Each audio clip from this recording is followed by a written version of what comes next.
ભરૂચની ઐતિહાસિક જામા મસ્જિદમાં ગઈકાલે 3જી માર્ચે કેટલીક મહિલાઓ દ્વારા પૂજા કરવામાં આવી હોવાનો વિડીયો સોશિયલ મીડિયામાં વાયરલ થયો છે. આ ઘટનાને કારણે શહેરમાં તણાવનું વાતાવરણ સર્જાયું છે અને મુસ્લિમ સમાજમાં ભારે આક્રોશ જોવા મળી રહ્યો છે.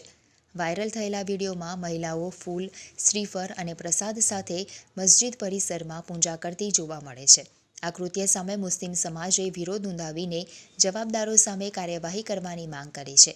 ભરૂચ શહેરની મધ્યમાં આવેલી આ જામા મસ્જિદ હાલમાં પુરાતત્વ વિભાગના સંરક્ષણ હેઠળ છે.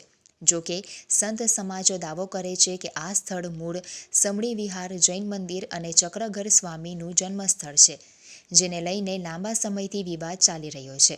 ઘટનાના વિરોધમાં જામા મસ્જિદ ખાતે ટ્રસ્ટીઓ અને મુસ્લિમ આગેવાનો એકઠા થયા હતા.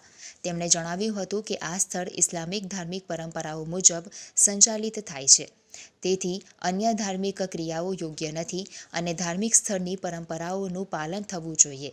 બીજી તરફ સંત સમાજ તેમના દાવાને પુનરાવર્તિત કરી રહ્યો છે કે આ સ્થળ જૈન મંદિર અને ચક્રઘર સ્વામીનું જન્મસ્થળ હતું.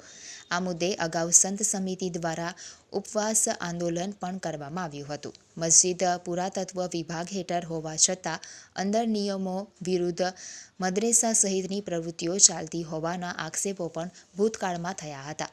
આ સમગ્ર ઘટનાને પગલે શહેરમાં વિવિધ વર્ગોમાં ચર્ચા શરૂ થઈ છે. તંત્ર દ્વારા હાલ પરિસ્થિતિ ઉપર નજર રાખવામાં આવી રહી છે.